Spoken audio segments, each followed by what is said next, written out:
Hi everybody, hope you're doing marvellously well. A short time ago, we were in one of my favourite cities in the entire world, and that would be Berlin. As you know, Berlin was the home to so much incredible music. I would say arguably, and feel free to argue because I'm sure you will, the genre of synth pop, I suppose new wave, and a lot of post-punk owes a lot to German bands, which is quite often known as krautrock, which would be bands like Tangerine Dream, Neu, and of course Kraftwerk, and the work of Conny Plank himself. And a lot of this great music was made at Hansa Studios, before the wall even came down, an incredible studio. So we went there and we got to hang out with Mr. Moses Schneider. Moses was an engineer at Hansa and cut his teeth there before the wall came down. Now, I'm sure you know the history of the studio, and we have done a video on it. Bowie, of course, very famously recorded Heroes there. Depeche Mode recorded there. U2 did, of course, Achtung Baby there. Nina Hagen, the incredible artist, worked there. Iggy Pop did The Idiot and Lust for Life there. Eno, of course, was there on a lot of those albums and many, many more. So what did we do? Well, we went there with Moses and taught a masterclass and filmed the whole thing. So our good friend Moses Schneider is one of the best engineers in the world at recording, well, anything, but particularly drums. He has some incredible techniques. And one of the things we did was bring in some of our own gear to play with. And a lot of those things, of course, were our good friends at Lewit Audio. And Moses went through the microphones and chose what he wanted to use. So what you're about to watch is a video of him showing you how he uses the Lewit mics on his drum session. Check out the video now.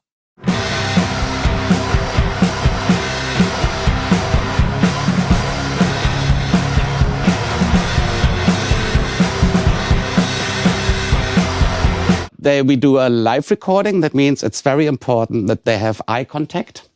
That's the reason why we move the drums slightly forward so that the drummer Jörg and Safi can have eye contact.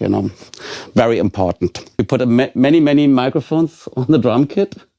Sometimes we only use one track or one mic or two. Let's say, the more mics, the more colors, the more possibilities. It doesn't have to be like that you have all the tracks all together at the same time. Open. As you can see, we are supported by the company called Lewit. Let's start with the overheads, the flagship microphones from Lewit. These microphones are big condenser mics, and they have a remote. If it's over here, you can switch between fat and tube circuit. Then you have things like clean, dark, and warm and saturated. So it has lots of possibilities of colors. So in my setup, I prefer this so-called AB overheads. Normally you have XY or ORTF. XY is let's say the most mono-compatible stereo picture. Then you have these typical ORTF, which is quite close to this. But I'm more in this A-B thing. Let's say I want to record this, the cymbals and the hi-hat, maybe a little bit of the tom, and the snare drum should be in the middle, So the distance between the microphone and the snare drum is exactly the same. So it looks like this, but if you do the measurement, that means the snare drum will be in the center.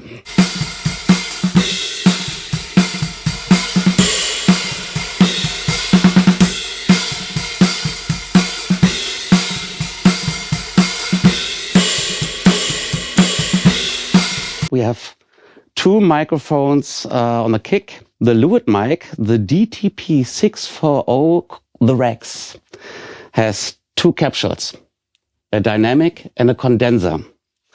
So that means we have 3 tracks for kick drum. For me, I love the concept of the microphone because you have these 2 capsules next to each other, so there won't be any phase problem. You know what I mean? The color of the dynamic capsule is like a modern sound, very, let's say, ditchy, like so. And the condenser mic is like a sub, like only Both of them make a really cool sound. Just next to it is a U47 by Neumann. This is its own character. All three of them really do make sense.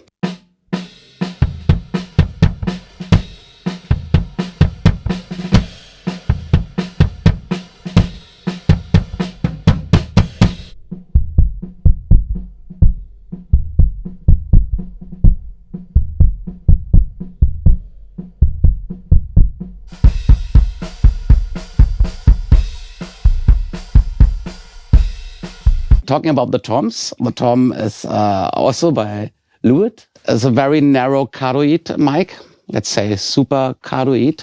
So you don't have the cymbals on the tom mic. Beginning of the week, we made some drum samples and we used them, and they made really a very good job. So nothing wrong with these microphones. I normally go for the old ones, 4.2 ones by Sennheiser. But as I said, sometimes it's getting boring only using the standard mics. What we also did was we took off the resonance skin from the toms because I work with lots of compression. I mean, really hardcore compression. That means any ringing by the toms will be very loud in the mics.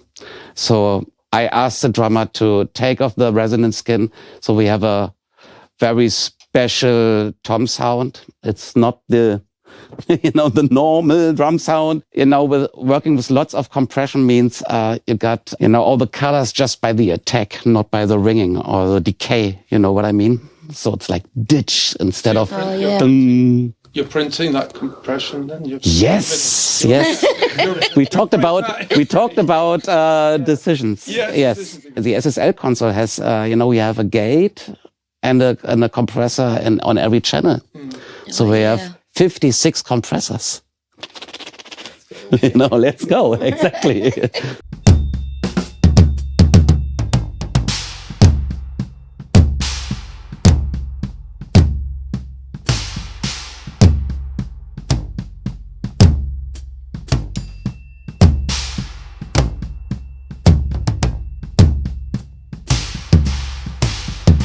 And then we have the hi-hat. It's also by Lewit, called 140. I never really take care about hi-hat microphones. It's there because it looks cool.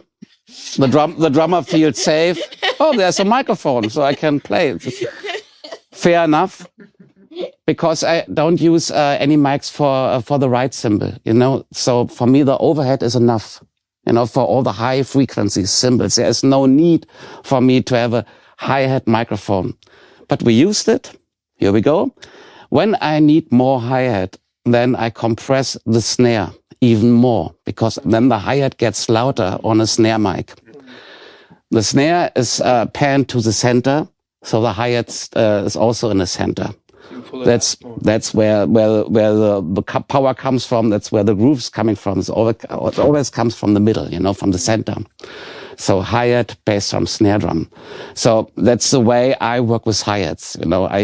Other people try to avoid hi-hat on a snare drum because they use gates, for example. I try to see it as something positive. Wow, cool, I have the hi-hat as well on this microphone. It's super cool, But I control it with compression.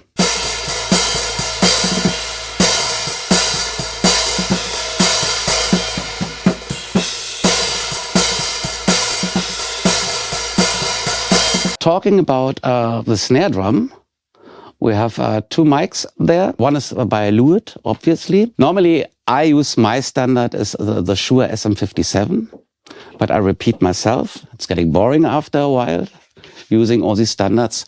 So working with the Lewit has surprised me because I got very picky about the snare drum sound. I got so used to the SM57 sound on a snare drum, and I was surprised that, wow, this is cool. This is very close. You know what I mean? Brighter the Lewit? Maybe it was just, hey, I know that, there is a snare drum, So that's really a cool mic. Next to it is a KM86 by Neumann. This is a very seldom microphone. in all the studios I've been, I never found it besides Hansa Studio. And when I was assistant engineer, the engineer said we want to have a KM86 on the snare drum because we are at Hansa. They have this mic. It's compulsory. And my teacher, Edu Meyer, he used it for snare drum, so I use it as well. And I never questioned this, you know, when my teacher says, do this. And it's a great sounding microphone. You know, it takes a lot of pressure. You know, you can play as hard as you want. It's a really cool mic.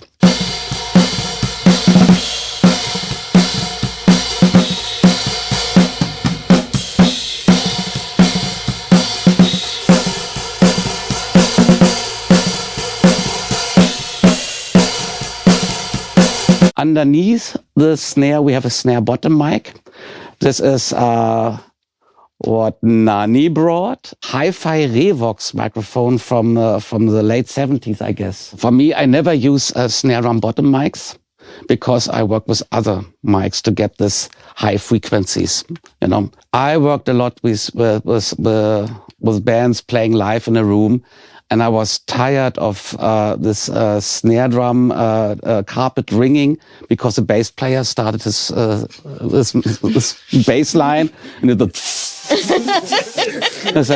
I don't put a microphone on this noise. You know, it doesn't make sense at all. But we did. So we have more microphones than we maybe use. As I said, you have possibilities, you know. Imagine you make a drum sound just by the condenser capsule of the racks and only with a Revox, you know, the snare bottom mic. Then you have you know, so you don't need all the other stuff. So as I said, more microphones, more possibilities, more colors.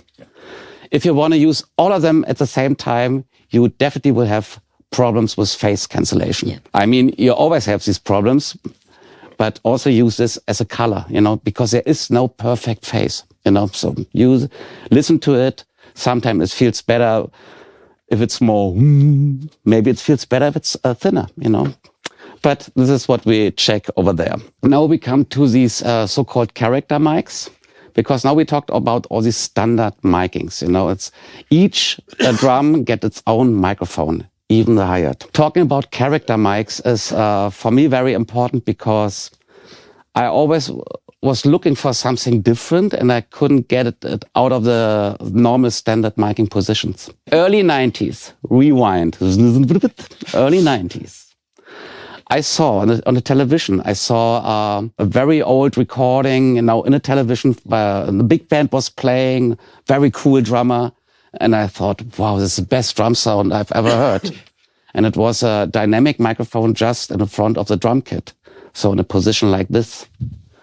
And I thought, wow, that's the solution. That's so great. Unbelievable. And then the drummer started to solo. And the sound was awful. It was gone. Because he hit the cymbals so loud and everything was gone. And I thought, well, it started so cool.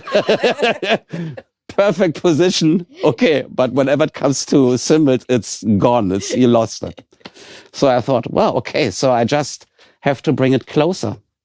Even closer. Even closer. So I ended up in a position like this, and I called it the Wurst. I had no idea these days that there was another microphones called mic or knee mic. Is Wurst German for sausage? Yes. Yeah, I call it the sausage. But there's a big difference between knee mics and the Wurst, because a knee mic is recording the knee. You know what I mean? The knee mic is just straight facing to the knee or to the whatever, you know. But it sounds like a knee, you know. There is no sound. So the Wurst is facing the snare drum and the kick drum. The idea is to compress, limit, distort the Wurst as much as you can, and you can gate them. I call them groove gates, because you know, for me, kick drum and snare drum is the most important in a drum kit, and the toms are not as loud as kick and snare. Same with all the cymbals. So when I need more tom or cymbals, then I have to compress the Wurst even more. You know what I mean? It's like the more you compress, the more you get other sounds from the drum kit. This is something positive. And that means I don't need 20 mics. I need one mic.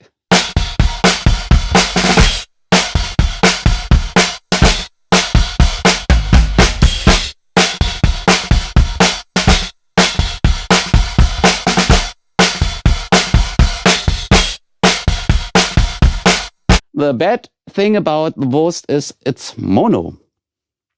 That's the reason why I came up with the idea of using or to work on a position called stereo. It's two Omni mics underneath the snare drum. And they're like pointing straight up. Pointing straight up. You'll see them in a minute, yeah. Yeah, it's like 25 centimeters underneath the snare. But those scenarios, they are at the rim part of the Yes, now they are clipped to the ring. Yeah. And it's very important to have the snare carpet in the middle. That means X of the scenario should be 90 degrees to the snare carpet. The snare carpet is facing to the center of the kick drum. Yeah. Okay. So that means that if you place your microphones 90 degrees to the carpet, you have the same distance to the beater from the kick drum. So that means the kick drum is it will be in the center. You have two microphones, the kick drum will be in the center. Same with the snare. So the result is you have a stereo image of kick drum and snare drum, and for sure one mic is slightly closer to the floor tom, and one is slightly closer to the hi-hat. So you have a correct stereo image of the drum kit. So left means this is the tom side, and this will be the hi-hat side. This is the closest stereo, the driest and closest stereo picture ever. Normally you do this with overheads, but sometimes overheads, like 1 meter or 85 centimeters is too much. Talking about recording hip hop, they don't like roomy sounds, or resonance, it has to be dead dry. So then even you will have problems with the overheads because this is too far away. So I call the scenario the alternate underhead. Let's say underhead. It's not an overhead, it's an underhead. So it picks up the rest of the kit quite handsomely. Yes, and we compress it like hell again. Very easy. You take a stick. And then, okay, this is a position, and then it's the other position. The distance to the snare resonance skin should be the same as well. So it's like this. Okay, and then you go on the other side. And so, yeah, one thing about sound design, or let's say sound in general, is symmetry. If something is not in symmetry, the sound is also like, okay, got it. So symmetry always helps. Omni mics, they don't have this much bass, but there is a lot of bass in this position because of the kick drum, because of the floor tom. So what I'm doing on the console is take the equalizer and to the max, push the low frequencies to the max. And then you can even tune the kick drum, and then you have this, so up to you. So you have something, you can reach something like an 808-ish sound, like the snare drum, because of the snare stereo position. The snare sound underneath is also like a 808-ish snare, like. So you have the boom, boom. And just with a scenario, you give the drummer the possibility to sound like a rhythm machine. If you want, it's a possibility.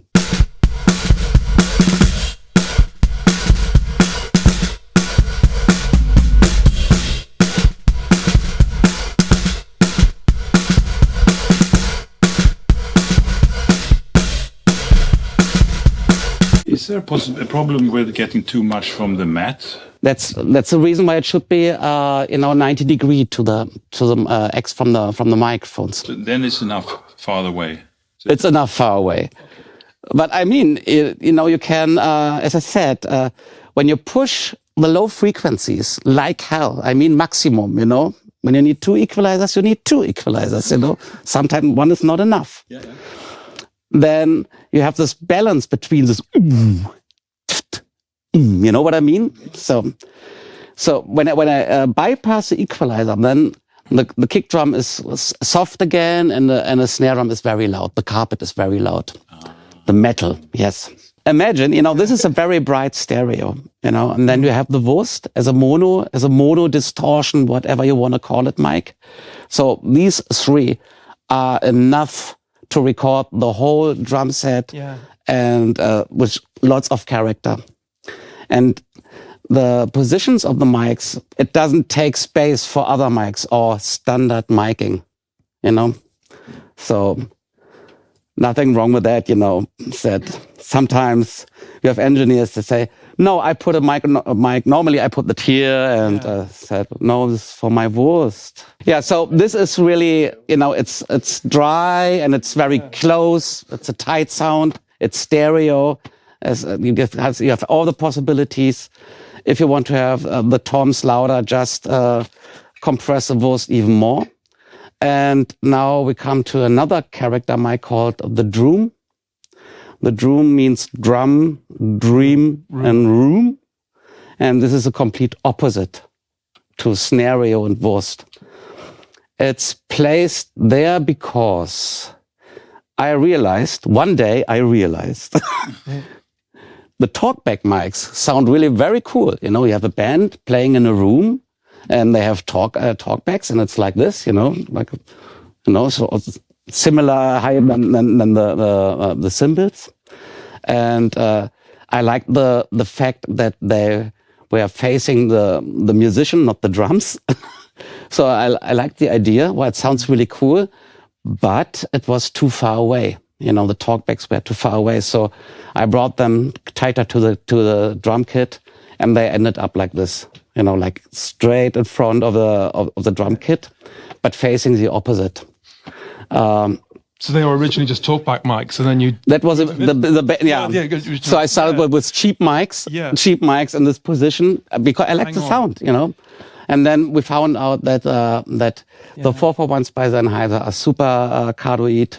So that means the cymbals are in the blind spot of the microphones. It's not picking up too much of the cymbals? No, super cardioid means it's quite narrow in the front, and it has a slightly, you know, in the end, but there is a blind spot. So so if they were further out, they'd be picking up more cymbal, wouldn't they? Exactly. Whenever you change something, exactly.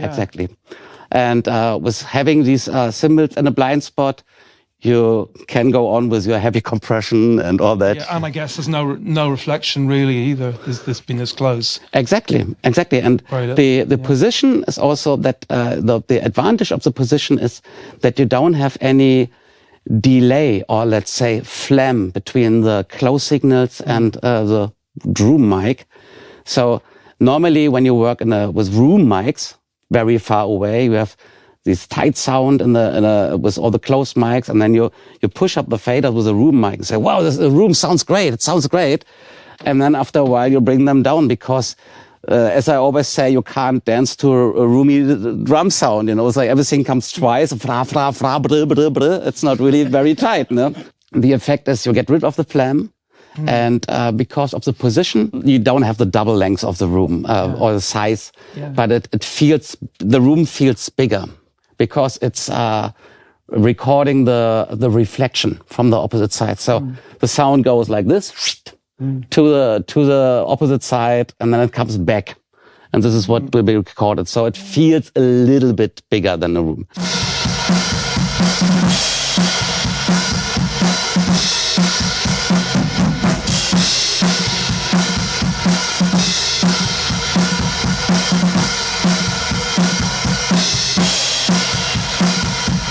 Because with the supercardioid, you also get the direct sound from the snare. Right. Because of exactly. The lobe, small lobe. That's the reason why. Yes. That's the reason why. Okay. That's the reason why. Yeah. So you really want that. Yeah. The tom sounds really cool. You know, all that, and the kick. You know, all these special mics. You know, they all deserve lots of compression. distortion, whatever you want to call it. I also work with gates. I call them groove gates, not noise gates, because for me that is no noise. It's to tighten sounds. You can have lots of, but as long as they are short, that gives you the feeling of, oh, it's under control. It's like, instead of just, all these, it's distorted. The moment it got gated, then it gets tight, and then it seems to be under control.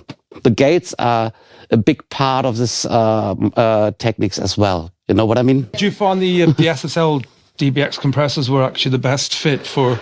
It's a very good combination. Yes. So this desk over there and all these techniques, yeah, man. If you were using you will love it. If you're using a Fairchild or something, it probably wouldn't happen, would it? Oh, I had the chance. I had the chance to work with a Fairchild on a scenario. Wow. Yeah, it worked. But where are these Fairchilds?